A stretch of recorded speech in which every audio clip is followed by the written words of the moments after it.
RCN. Le son de la différence.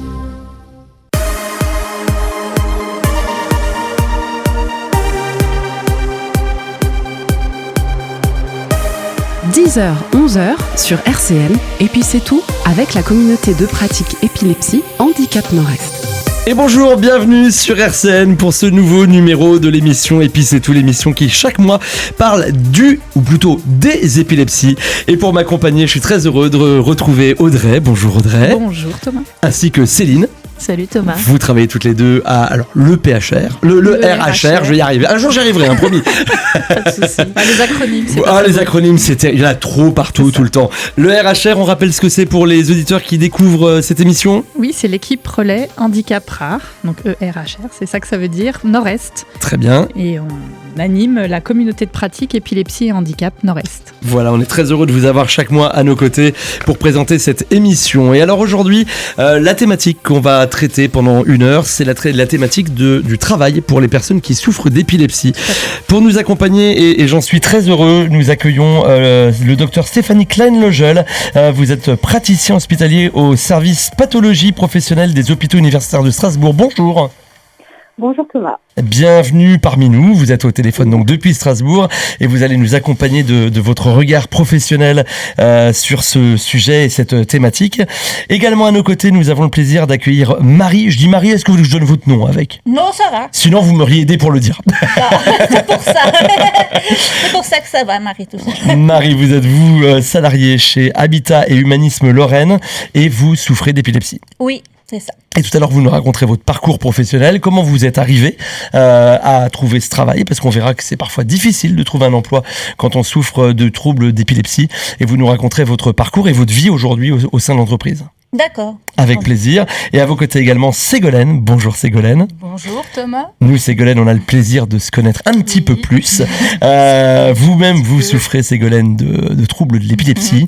Et vous êtes bénévole en milieu associatif, et notamment chez nous.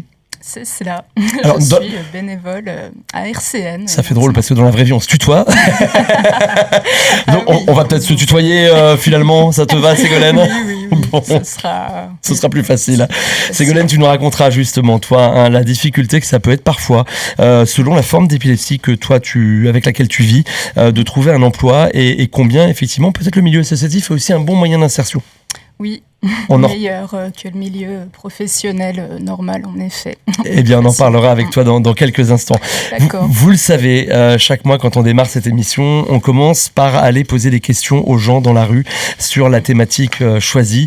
Audrey, Céline, vous êtes donc allés rencontrer nos amis nancéens et vous leur avez posé 2 questions. La première ? Alors, la première était: quel métier serait interdit d'après vous ? Quel métier serait interdit aux personnes épileptiques ? Eh bien, on écoute ça maintenant. Allez.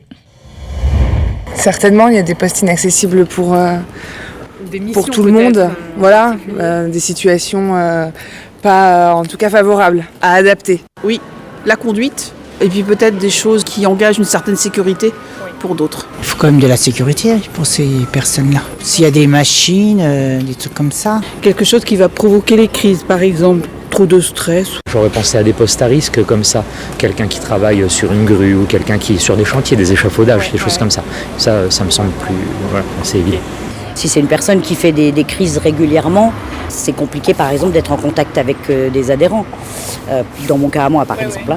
Voilà, après si c'est par exemple aussi une entreprise manuelle par exemple, voilà, ça peut aussi être dangereux. S'il fait une crise parce qu'il est en train de faire quelque chose qui peut provoquer un accident pour lui ou pour les autres, il faudra forcément mettre un poste adapté pour cette personne-là.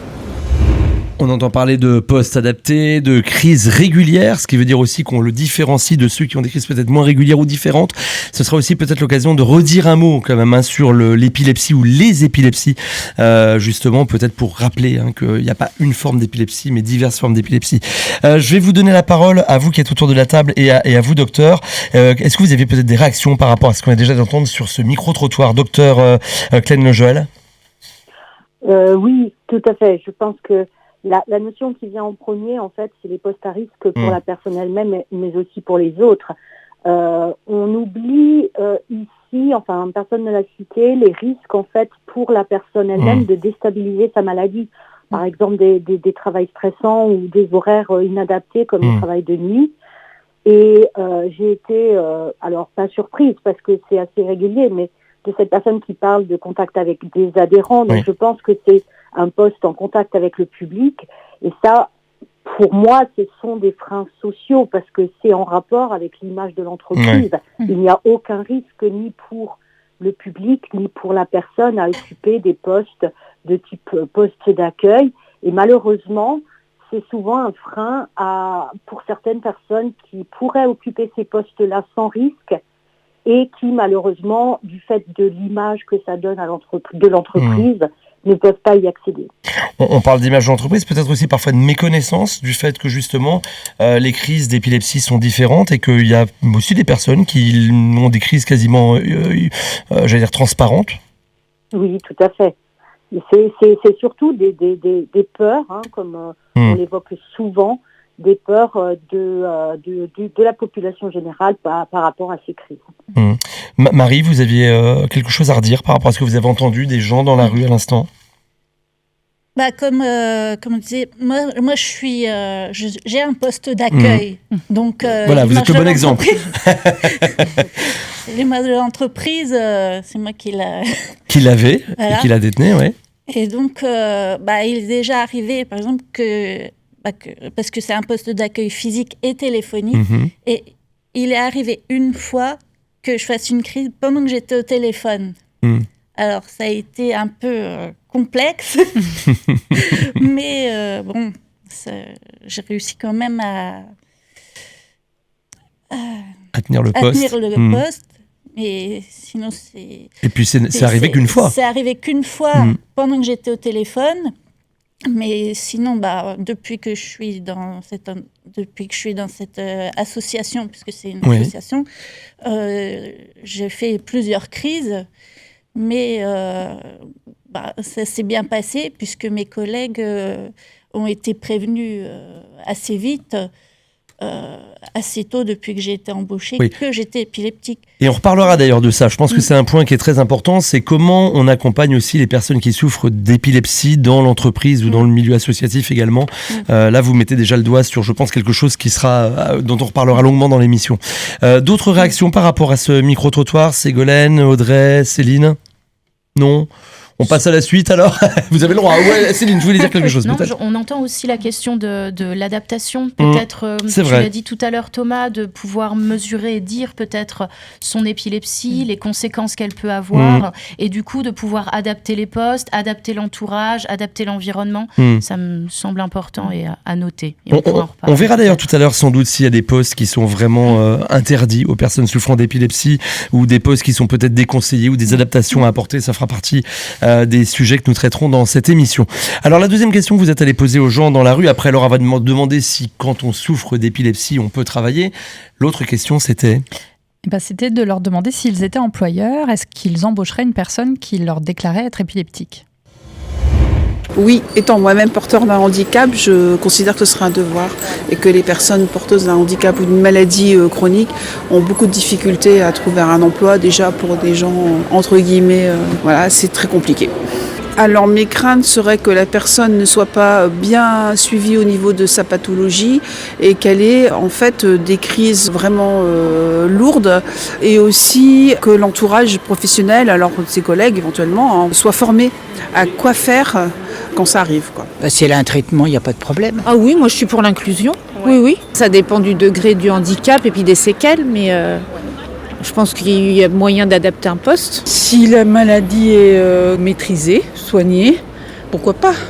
Moi, je pense que c'est peut-être des personnes en maladie reconnue. Souvent, oui. Voilà, donc je pense qu'il faudrait prévoir ce qui est nécessaire à sa possibilité de travailler. D'être formé, de pouvoir former les gens qui m'entourent. Je suis CPE, j'ai des élèves épileptiques et donc j'ai été obligée de me former pour pouvoir les accueillir, enfin en tout cas pour pouvoir intervenir si besoin est. Donc oui, je pense qu'il faut pouvoir faut pouvoir le faire. Oui, alors après ça dépend du degré et ça dépend de sa situation. Comme je ne suis pas chef d'entreprise, après bien sûr qu'il faudra probablement mettre des postes adaptés. Bien sûr, pour ma part je suis entrepreneur également justement, donc j'embauche quelqu'un qui a aussi ses petits soucis personnels ou de santé, donc je vois pas pourquoi en fait ça changerait. Oui, pourquoi je le ferais pas? On est tous pareils, et puis l'épilepsie ça se règle, je pense qu'il y a des médicaments qui font en sorte que quelqu'un puisse travailler. Il faudrait voir les causes de l'épilepsie, quelles causes font que la personne fait une crise, et puis c'est en fonction de ça. Bon, globalement, on a l'impression que les gens sont plutôt ouverts, mais il y a quand même, on entend 2-3 petites choses. On entend, ça dépend du degré, ça dépend du traitement, du suivi, et aussi, on parle quand même beaucoup de la formation et de l'adaptation et de l'adaptabilité. Docteur Klein-Vogel, vous en pensez quoi? J'en pense plutôt une bonne chose, c'est-à-dire que la majorité des personnes sont tout à fait favorables et c'est bien, mais la réalité ne nous montre pas la même tolérance vis-à-vis du handicap. C'est vrai qu'il y a cette notion de sensibilité au handicap qui est importante et qui facilite en général l'intégration. J'ai le souvenir d'un jeune épileptique de 15 ans qui a pu entrer en apprentissage dans une entreprise avec vraiment un poste extrêmement bien adapté, parce que l'employeur lui-même était sensibilisé du fait qu'il avait un enfant épileptique. Donc, le mot-clé, c'est toujours adapter, aménager. J'ai même envie de dire la sensibilisation, vous en reparlez là, à ce moment-là. Oui. Le fait de sensibiliser les employeurs, on en reparlera évidemment, et notamment avec toi Ségolène, évidemment de comment sensibiliser les employeurs peut-être à mieux accepter cette idée qu'on puisse accueillir quelqu'un dans l'entreprise qui souffre d'une épilepsie ou d'ailleurs d'autres maladies.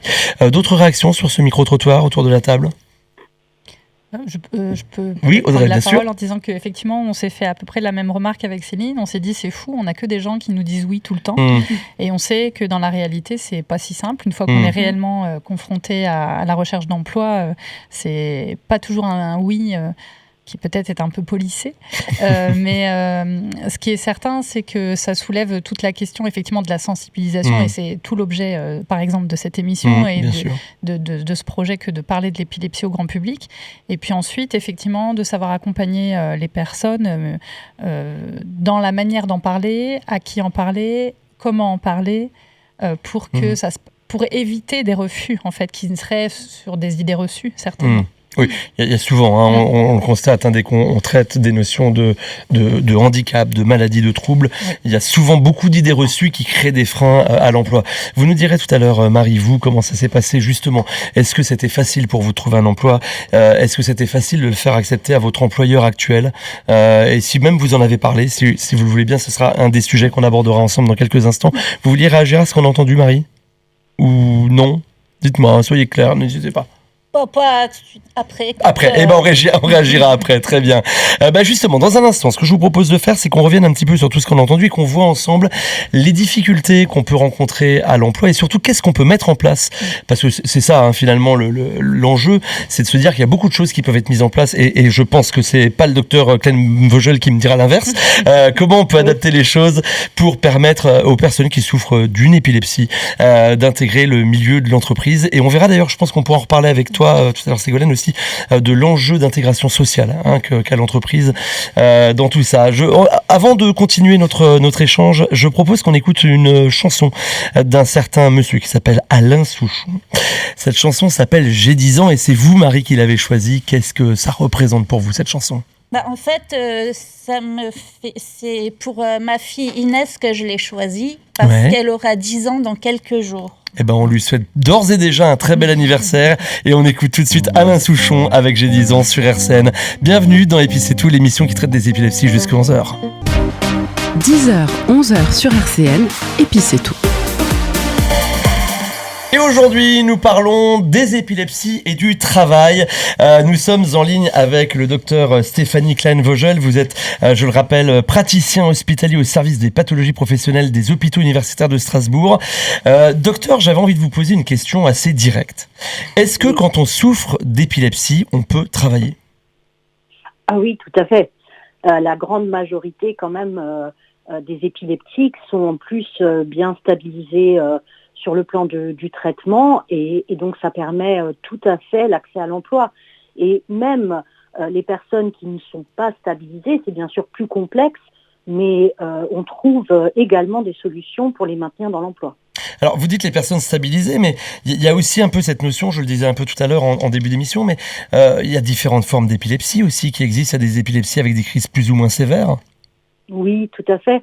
Vous avez les crises, celles que connaissent souvent le grand public, les crises tonico-cloniques, celles qui sont assez impressionnantes. On va les expliquer juste pour que les auditeurs qui nous écoutent comprennent bien. Ce sont les crises où on va avoir des spasmes, où la personne va tomber au sol. Enfin, c'est des choses qui sont la crise les yeux qui se révulsent, un petit peu ce genre de choses, pour bien préciser.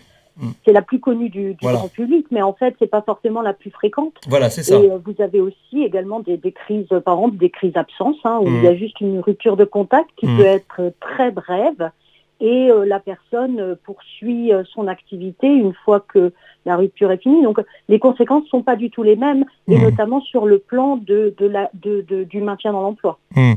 Et alors, ça pose du coup aussi cette question, est-ce que tous les emplois, est-ce que tous les boulots est-ce que tous les postes sont praticables par des personnes qui souffrent d'épilepsie ?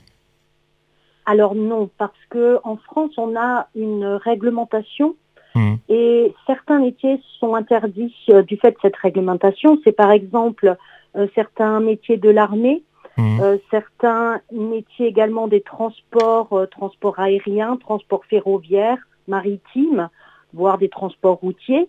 Alors ce sont des réglementations qui sont assez strictes, ce qui fait que certaines fois, pour nous, il n'y a pas forcément de contre-indication à occuper ce poste, mais la réglementation les en empêche. Ah oui, pour vous, il n'y a pas de contre-indication ? Pas forcément. Pas toujours. Certaines épilepsies, par exemple pour certains métiers de l'armée, pourraient être compatibles.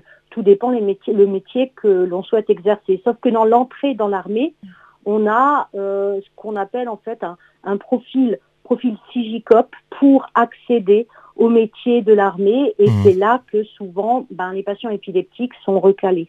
Tout à l'heure, on entendait des gens qui disaient, voilà, le travail sur échafaudage, sur des chantiers ou dans des grues, pour eux, en tout cas, les gens qui étaient dans la rue disaient, c'est pas praticable par des personnes qui souffrent d'épilepsie. Est-ce que c'est vrai ? Est-ce que c'est faux ? C'est faux. Tout à fait. Tout dépend effectivement de l'épilepsie, tout dépend du patient lui-même. Il y a une notion qui est très importante, c'est le comportement de la personne face au risque. Et en effet, on peut très bien, en fonction du type de crise, du moment des crises, certains épileptiques ne font que des crises nocturnes, par exemple, on peut très bien laisser une personne travailler sur des échafaudages, travailler en hauteur, conduire, etc. C'est vraiment dépendant de multiples facteurs, et notamment de la maladie, du comportement de la personne et de le déni ou non des risques, et puis l'entourage professionnel aussi est également très important. Une question qui se pose très souvent quand on accède à l'emploi, c'est vrai pour les épilepsies, c'est vrai pour d'autres maladies chroniques, qu'elles soient physiques ou psychiques. Est-ce que vous, docteur, vous dites quand on va passer un entretien d'embauche, est-ce qu'on doit prévenir l'employeur ? Alors ça, c'est une question très fréquente, parce que les personnes la posent régulièrement en consultation. Il faut savoir que déjà, légalement, il n'y a aucune obligation de le dire. Contrairement à ce que peuvent penser beaucoup de personnes, c'est qu'il n'y a pas d'obligation légale. C'est sûr que si la personne a une probabilité assez importante de faire des crises au travail, mieux vaut quand même le prévenir, parce que ça permettra ensuite plutôt la sensibilisation la sensibilisation face à la maladie, face à ces crises. Donc à l'employeur, ça dépend un peu effectivement du risque de faire des crises sur les lieux de travail. En tout cas, aucune obligation, je le redis. Oui, y a pas d'obligation. Moi, ce que je conseille surtout, c'est d'en informer le médecin du travail qui, lui, va être là pour aménager et pour accompagner la personne épileptique, notamment dans la sensibilisation face à l'employeur. Le médecin du travail peut intervenir auprès de l'employeur justement pour dire voilà, j'ai un de vos salariés qui est venu me voir et qui souffre d'épilepsie. Il faudrait mettre en place des choses et surtout pour le protéger. Alors tout à fait, c'est un de ses rôles au médecin du travail. Alors pas d'évoquer la maladie parce que le médecin du travail est soumis au secret professionnel, secret médical. Donc, sans l'accord du patient, on ne peut pas donner la maladie. Mais si la personne épileptique est d'accord et souhaite que le médecin du travail ou son équipe, l'équipe pluridisciplinaire, l'infirmier de santé au travail, interviennent sur les lieux du travail pour sensibiliser l'employeur, pour sensibiliser les collègues, pour expliquer que faire pendant une crise. C'est tout à fait dans le rôle du médecin du travail. Mais alors, c'est assez compliqué finalement comme question, et là je m'adresse à vous tous, parce que si on n'est pas obligé de le dire à son employeur, et que c'est vrai qu'aujourd'hui, d'ailleurs si on le dit, il y a malheureusement, je le pense, et dans les chiffres ça doit se vérifier, très peu de chances qu'on puisse accéder à l'emploi, et pour autant c'est quelque part se mettre aussi un petit peu en danger, parce que si on va dans une entreprise qu'on donne pas les consignes de sécurité, est-ce que c'est pas une mise en danger de la personne ? Docteur, peut-être... Oui, tout à fait. Tout à fait, c'est une mise en danger.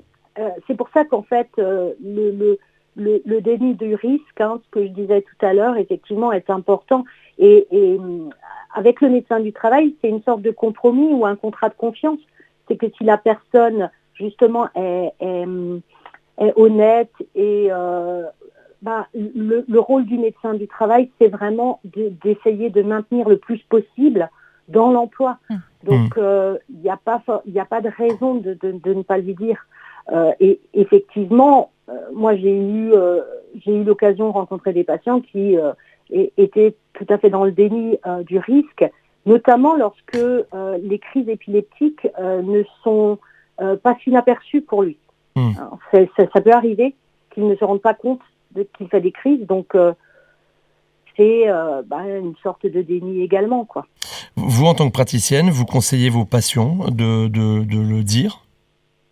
Alors, en général, je leur dis exactement ce que je vous ai dit, ouais, c'est ça. Mais parce que ensuite, notamment à l'embauche, ça va dépendre totalement de la personne que vous avez en face, de la sensibilité au handicap de la personne qui va être en face, donc sans connaître cette personne. Donc en général, moi, pour l'embauche, je ne conseille pas forcément de le dire, sauf si vraiment les crises peuvent survenir de façon très très probable.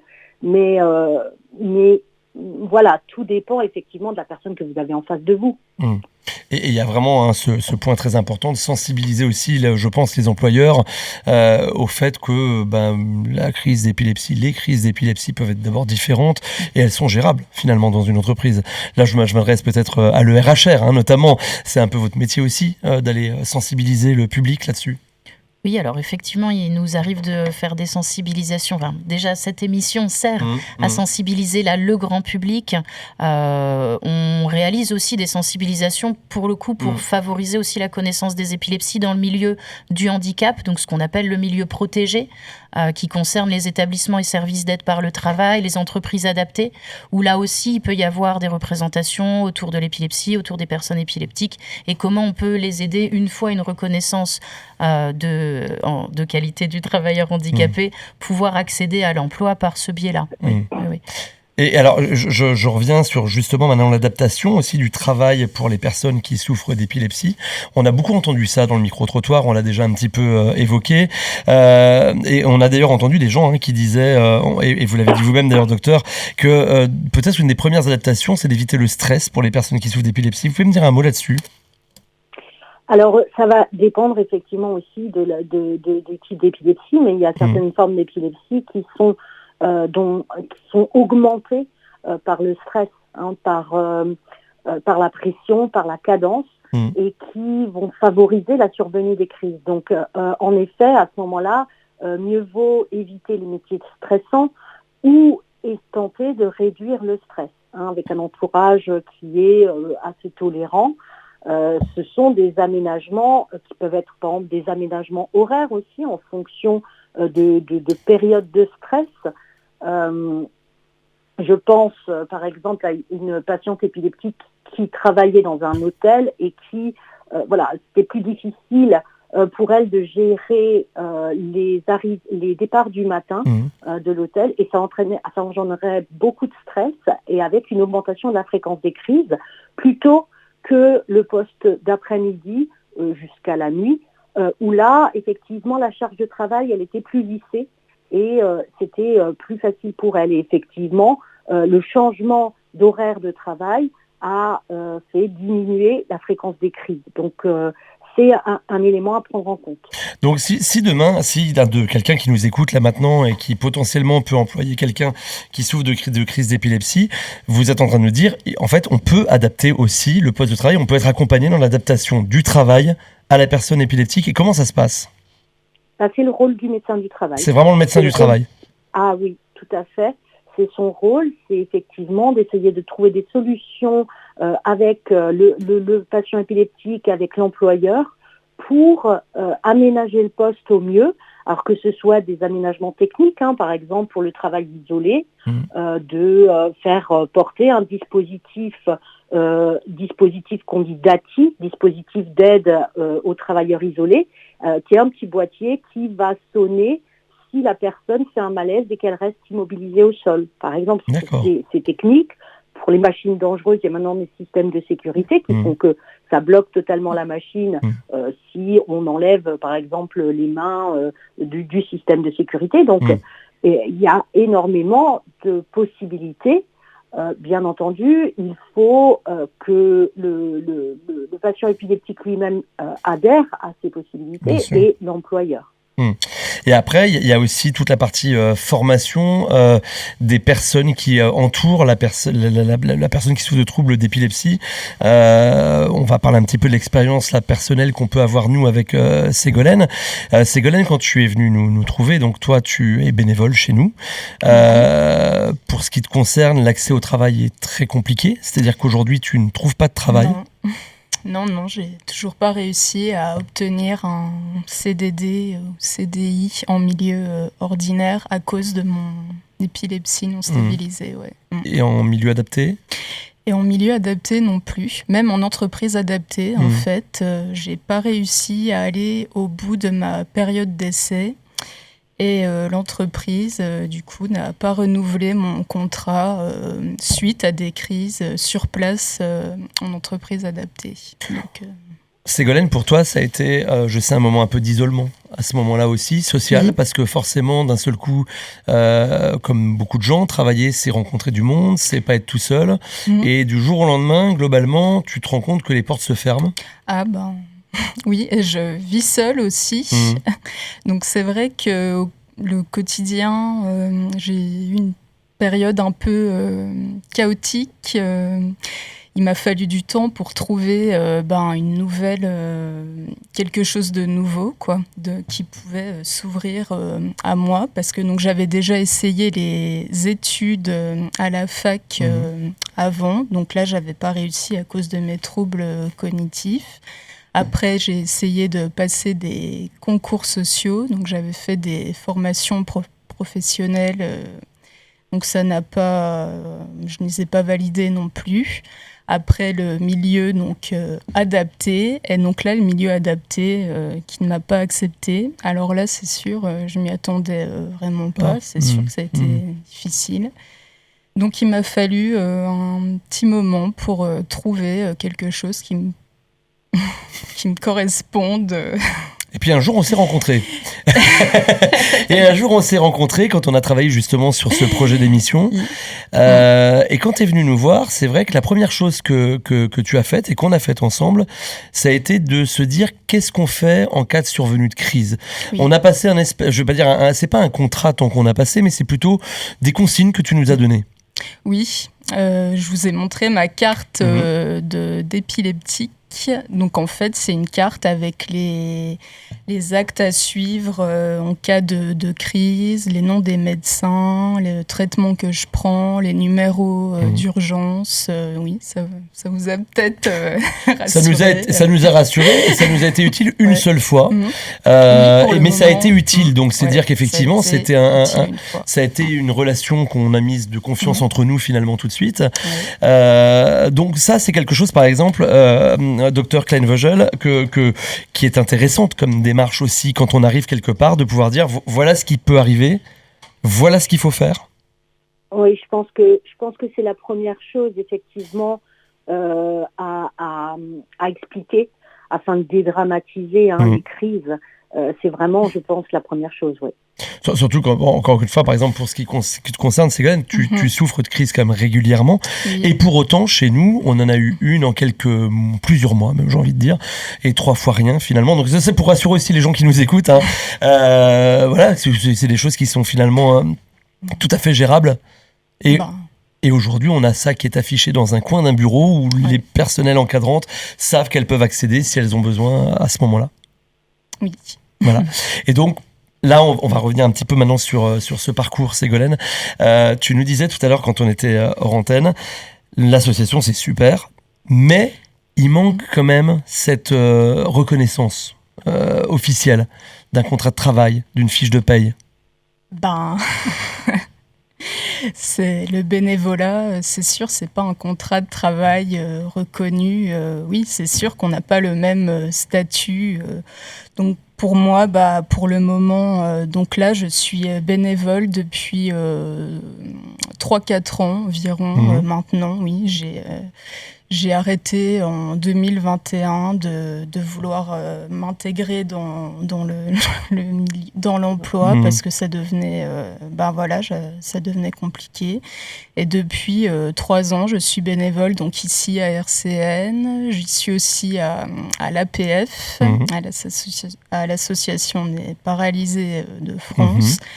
Et c'est vrai que depuis ces dernières années, je me sens plutôt bien, je trouve, puisque avec les horaires adaptés, c'est sûr que c'est un peu plus facile quand je me sens mal, je suis pas obligée tout de suite de prévenir comme pour un contrat de travail, si je peux pas venir, c'est vrai que il y a un peu moins de stress, de pression peut-être. Bon, je fais toujours des crises quand même. Les crises ne sont pas parties, malheureusement. J'en fais toujours plusieurs par mois, tous les 15 jours. Et c'est des crises tonico-cloniques. Donc moi, elles font peur, mes crises en plus. Donc, ouais. C'est dur, je trouve, ce qu'on entend, docteur, quand on l'entend dire en 2021, j'ai décidé d'abandonner parce que même le milieu adapté ne m'a pas accepté. Qu'est-ce qu'on peut faire pour accompagner ces situations-là ? Oui, c'est dur à entendre, effectivement. Le milieu adapté, normalement, est fait justement pour accompagner, pour intégrer les personnes qui ont quand même de lourds problèmes de santé. Alors, ce qu'on peut faire, il y a toujours des possibilités. Notamment, nous, on reçoit en consultation des patients épileptiques, des consultations pluridisciplinaires qu'on appelle épilepsie travail, qui existent un peu partout en France et qui essayent, en faisant le point sur le point médical sur la maladie, le point sur le cursus professionnel, les compétences des personnes, les comorbidités aussi, c'est-à-dire les maladies qui accompagnent souvent l'épilepsie, qui sont importantes comme le syndrome dépressif, et en faisant le point sur le plan social, pour essayer de conseiller au mieux les personnes dans la réinsertion professionnelle et de les accompagner. Mais bien entendu, on ne réussit pas toujours, oui, il n'y a pas de baguette magique. Je voudrais bien qu'on redéfinisse simplement ce qu'est l'entreprise adaptée, le milieu adapté, si vous voulez bien. Audrey ou Céline, vous avez peut-être, pour nos auditeurs qui ne savent pas forcément, ou Dr Klein-Vogel, vous pouvez redéfinir. Dr Klein-Vogel sera plus expert et dira peut-être moins de bêtises. Oui, bon, j'ai bien compris. Je les ai vus rougir d'un coup, je préfère que ce soit vous, docteur. Alors, il y a différents types d'entreprises, et de degrés d'adaptation. Vous avez le milieu ordinaire, vous avez ensuite, à l'inverse, les entreprises les plus adaptées, on va dire, ce sont les ESAT, alors établissements et services d'aide par le travail, où là ce sont des personnes qui vont travailler en atelier, encadrées par des moniteurs, où vraiment les conditions sont très surveillées, très tolérantes. Il n'y a pas de contrat de travail d'ailleurs non plus. Les personnes perçoivent un petit salaire, mais si par exemple le matin elles n'arrivent pas à se lever pour venir travailler, il n'y a aucune conséquence à ça. Donc ça, c'est vraiment pour les handicaps très lourds. Et ensuite, il y a entre deux l'entreprise adaptée qui permet finalement, c'est une entreprise où on va commencer à retravailler et à adapter son environnement professionnel, mais c'est en vue de réintégrer un milieu ordinaire. D'accord. Je vous entends parler de la souplesse sur les horaires, etc. Est-ce que le télétravail, c'est pas aussi quelque part déjà une petite solution qui peut aider, en tout cas en partie, à l'intégration ? Tout à fait. Le télétravail est une mesure d'aménagement qui simplifie beaucoup certaines choses, notamment lorsque le patient épileptique a des problèmes de mobilité, qu'il n'a pas de permis de conduire.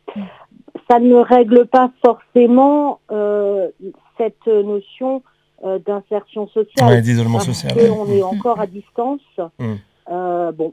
Mais en revanche, peut-être la possibilité de se dire, tiens, aujourd'hui, je suis pas bien, je suis plus fatigué, j'ai fait une crise cette nuit, par exemple, et de se dire, plutôt que de devoir me débrouiller pour être quand même à 8 ou 9 heures au travail pour pas subir la pression de mon employeur, de pouvoir l'appeler, lui dire, aujourd'hui, je télétravaille, par exemple. Tout à fait. Moi personnellement, j'ai déjà prescrit ça à des agents que je voyais et qui, alors pas pour une pathologie épileptique, mais pour d'autres pathologies chroniques qui permettent effectivement, lorsque la personne se lève et a une poussée, par exemple, de rhumatisme, puisse rester à domicile, et ce, 1 ou 2 jours par semaine, de façon à pouvoir éviter effectivement des absences sur un arrêt de travail, par exemple. Oui, c'est ça qui peut être aussi des fois un frein un peu difficile à lever. Je vous propose qu'on poursuive nos échanges dans quelques instants. On va faire une brève pause musicale en écoutant le nouveau Beyoncé. On va partir un peu aux États-Unis, presque dans le désert, et on va ouvrir les portes du saloon. Et dans un instant, on va parler de quelqu'un qui travaille cette fois-ci, qui a un contrat de travail. C'est vous, Marie, vous allez nous raconter votre histoire. RCN, et puis c'est tout, avec la communauté de pratique épilepsie Handicap Nord-Est. Et ce matin, nous parlons épilepsie au pluriel et travail. Marie, je vais me tourner vers vous maintenant parce que il y a quelques instants, on évoquait le parcours de Ségolène qui est à vos côtés. Ségolène pour qui l'insertion dans le travail par la voie professionnelle et non plus associative est quelque chose de, pour l'instant, en tout cas fermé. Et on espère qu'un jour, tu y arriveras. On te le souhaite évidemment et on fait tout pour. Marie, vous êtes aujourd'hui salariée. Oui. Ça fait 3 ans maintenant que je suis chez Habitat Humanisme Lorraine. Et j'ai commencé à y être par la porte du bénévolat, en fait. J'ai commencé chez eux en étant bénévole. Et ensuite, comme ils cherchaient, comme la fille qui occupait le poste que j'occupe actuellement est partie, j'en ai profité pour porter la candidature. Vous lui avez piqué la place, bravo, c'est une belle action. Mais vous avez bien fait, si la place se libère, faut la prendre. Exactement. Aujourd'hui, du coup, dans ce poste et dans cette structure, oui. Parce que j'y allais, comme à l'époque, elle ne travaillait pas le vendredi, j'allais pour on plaçait pour certaines tâches certains vendredis. Du coup, ils me connaissaient déjà un peu ma personnalité, un peu comment je travaillais. Et du coup, ils ont pu prendre ma candidature un peu au sérieux, quoi. Ils savaient à ce moment-là que vous souffriez d'épilepsie ? Une des personnes, oui. Et les autres, non. Les autres, non, d'accord. Oui. Et donc après, cette personne-là m'a dit ce serait quand même bien d'en informer vos collègues parce que l'épilepsie n'est quand même pas un handicap comme les autres. L'épilepsie est un handicap qui fait peur. Oui. Alors bon... Il y a vraiment cette notion de peur, on le retrouve souvent. Oui. Donc bon, j'ai dit d'accord, je suis... Parce que bon, moi je sais que de l'intérieur, moi je m'en rends pas bien compte, forcément, mais je sais que à chaque fois qu'il y a eu des gens autour de moi, m'ont tous décrit, ceux qui m'ont décrit des choses assez science-fiction, si on veut. Mais bon. Marie, vous ne savez pas, du coup, de quelle crise vous souffrez? Enfin, c'est-à-dire les crises que vous faites, vous ne savez pas à quoi elles ressemblent aujourd'hui? C'est des crises tonico-cloniques. Ah voilà, vous êtes quand même sur des crises tonico-cloniques. Oui. Ouais. Donc avec les spasmes, avec la chute, avec les yeux qui révulsent, etc. Oui, et qui passent par toutes les couleurs. D'accord, oui, c'est ça. Et il y a eu une fois où les pompiers m'ont récupérée comme ça et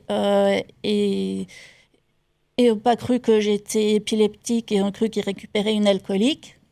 Donc, c'est pas très agréable, voilà. Mais sinon, les autres fois, ça s'est bien passé. Enfin, là, c'était pas dans le cadre du travail, mais sinon, dans le cadre du travail, si, ça se passe toujours correctement, puisque les collègues ont été informés tout de suite, et bon, ils l'ont bien pris.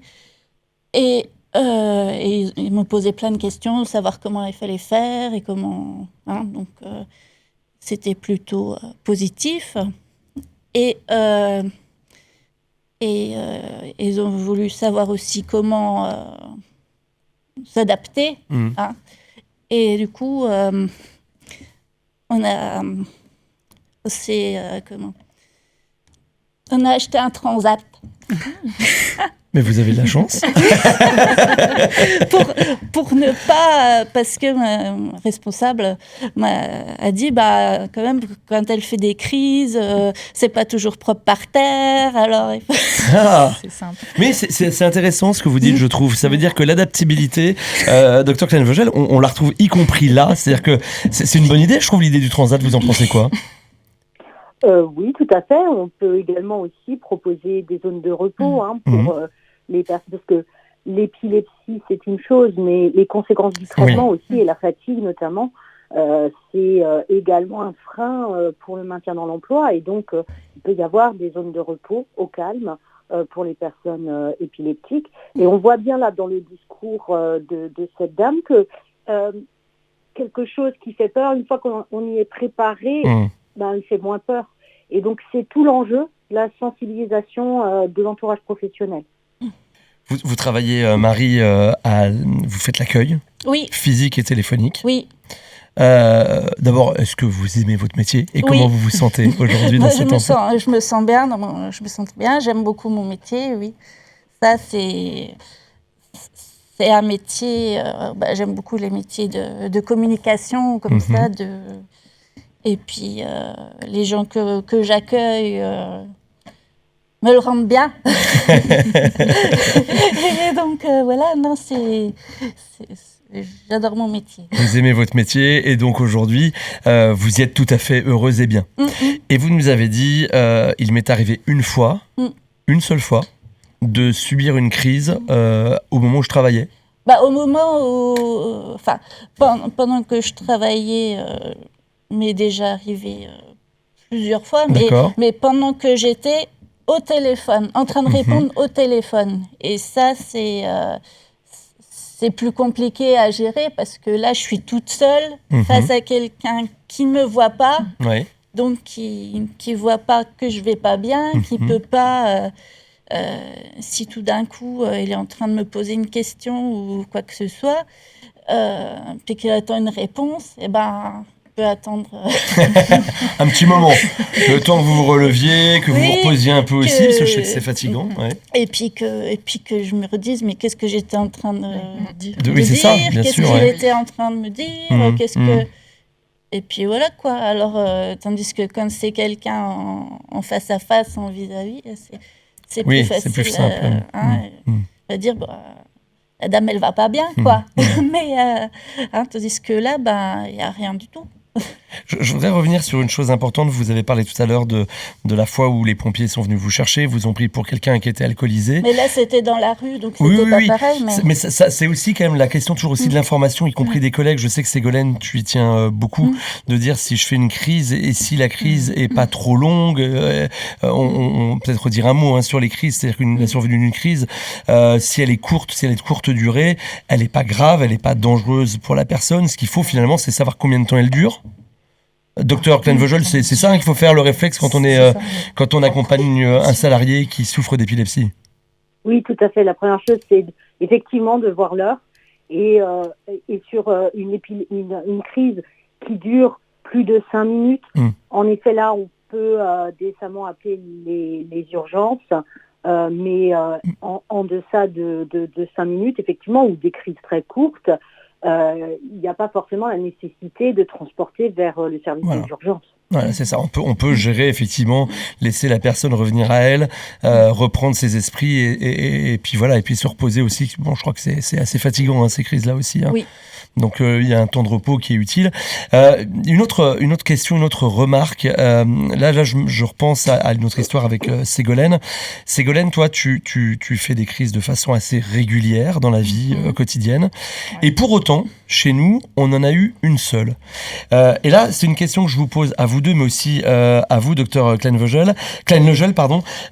Est-ce que le fait de travailler peut, par la concentration qu'on met dans son travail, diminuer les crises ou l'intensité des crises? Alors, je ne sais pas si c'est par la concentration, mais je pense que ça passe surtout aussi par le bien-être, le bien-être social. Et en effet, quelqu'un qui travaille va être en meilleure santé que quelqu'un qui ne travaille pas et qui n'a pas de contacts sociaux. Donc on le voit effectivement que les crises ne sont pas forcément très fréquentes au travail, parce que la personne est peut-être aussi mieux dans sa vie. En tout cas, ce qu'on note là, moi ce que j'entends et depuis le début de cette émission, et malheureusement on arrive déjà à son terme, c'est qu'en tous les cas, on peut souffrir d'épilepsie et travailler, on le voit avec vous Marie, on peut, si on est bien accompagné, si on a bien formé finalement les personnes qui nous accompagnent, le vivre tout à fait bien, et pour l'employeur, c'est tout à fait bénéfique aussi de pouvoir recruter des gens qui souffrent d'épilepsie mais qui pourraient souffrir d'autres maladies chroniques ou physiques ou psychiques. Si on résumait, on pourrait le résumer comme ça. Tout à fait. Tout à fait. Je vous propose, peut-être que, et avant de passer aux ressources un petit peu qui existent, et puis de conclure cette émission, un petit questionnaire vrai-faux très très rapide. D'accord, je vais vous poser quelques questions. Ne vous offusquez pas, je vais mettre les pieds dans le plat très probablement. Mais voilà, l'idée c'est qu'effectivement, on rebalance quelques vérités ou contre-vérités. Les employeurs sont tenus de fournir des adaptations raisonnables pour les employés atteints d'épilepsie. Vrai ou faux? C'est qui doit répondre? Allez-y, docteur. Allez-y, je pense que vous êtes pas mal pour répondre à cette question. C'est ceux qui ont les meilleures réponses. C'est vrai? C'est vrai. Bah oui. Les personnes épileptiques ne peuvent pas travailler à des postes de responsabilité élevés. C'est faux. On est d'accord. Les employeurs sont tenus d'informer les collègues de travail de la condition d'épileptique d'un employé. C'est tout à fait faux. C'est faux également. Avec une épilepsie, on peut exercer tous les emplois. Non. Ben non. C'est faux. On l'a vu aussi tout à l'heure. Il y aura quelques vrais, je vous le promets. Les personnes épileptiques sont souvent stigmatisées sur le lieu de travail. Oui. Malheureusement vrai. Eh oui. Même si on le voit, Marie, a priori, vous par exemple, vous avez réussi à passer au-delà. Oui. Voilà. Les employeurs ont le droit de licencier une personne à cause de l'épilepsie. C'est tout à fait faux. C'est absolument faux. Et ce serait même tout à fait illégal. Tout à fait illégal. Eh ben oui, clairement. Et là, ce serait les prud'hommes directement. Il est obligatoire de parler de son épilepsie lors d'un entretien d'embauche. C'est faux, je l'ai déjà dit. On l'a déjà dit. C'était pour réviser. À la fin de cette émission, pour ceux qui n'auraient pas pu suivre la totalité. Je vous remercie beaucoup, Dr Klein-Vogel, d'avoir été avec nous. Je rappelle que vous êtes praticien hospitalier au service de pathologie professionnelle des hôpitaux universitaires de Strasbourg. Et merci pour votre éclairage durant cette émission. Et j'invite les gens qui n'auraient pas pu suivre toute l'émission à réécouter le podcast, bien entendu. Merci, Ségolène, d'être venue témoigner dans notre émission. Encore une fois, on est très heureux de t'avoir parmi nous. Et surtout, on souhaite que ton passage parmi nous te permettent aussi de retrouver une insertion, une inclusion par le travail aussi. J'espère, moi aussi. Voilà, et on est à tes côtés, évidemment, et tu le sais. Merci à vous, Marie, d'être venue aussi nous témoigner de votre parcours très positif et qui prouve qu'on peut souffrir de l'épilepsie et travailler dans une entreprise et que ça se passe parfaitement bien. Eh oui, merci à vous. Merci beaucoup. Audrey, Céline, pour finir cette émission, quelques ressources qu'on peut aller piocher comme ça de droite de gauche sur Internet par exemple. Un petit point ressources, oui. Alors peut-être dans un premier temps, enfin elles sont toutes très intéressantes. Il y a une nouvelle fiche produite par la Ligue française contre l'épilepsie, la LFCE, une fiche info patient, relations entre travail et épilepsie. Et puis également la Société française de santé au travail a produit un guide épilepsie et travail, recommandations sur la conduite à tenir dans le cadre d'une décision concernant l'adéquation entre l'état de santé et le poste de travail. Et puis, peut-être aussi, c'est vrai qu'on en a peut-être un peu moins parlé là aujourd'hui, pour guider les personnes dans le parcours qui peut être un peu le parcours du combattant, dans qu'est-ce qu'on demande, on parlait tout à l'heure de la reconnaissance en qualité de travailleur handicapé, comment on fait, quelle démarche administrative.